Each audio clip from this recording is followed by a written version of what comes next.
بسم اللہ الرحمن الرحیم۔ حکمت نمبر 430۔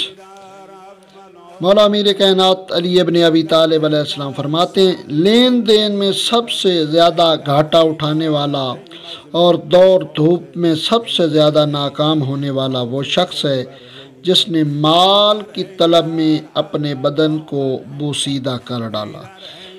مولا فرما رہے ہیں کہ جس نے لین دین اور پیسے اور مال کے چکر میں رہا اور اپنے رب کی طرف کوئی توجہ نہیں کی، تو اس کی طرف مولا اشارہ فرما رہے ہیں اور کہہ رہے ہیں کہ مگر تقدیر نے اس کے ارادوں میں اس کا ساتھ نہ دیا۔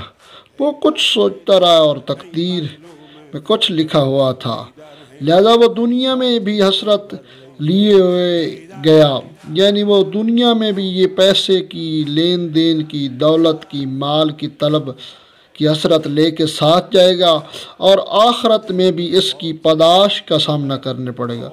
یعنی آخرت میں پاداش سے مراد اس کا جو حساب و کتاب ہوگا، اس کا جو اجر و ثواب یا گناہ ہوگا، اس کا بھی اسے جواب دینا پڑے گا۔ خداوند متعال ہمیں فرامین اہل بیت پر عمل کرنے کی توفیق فرمائے۔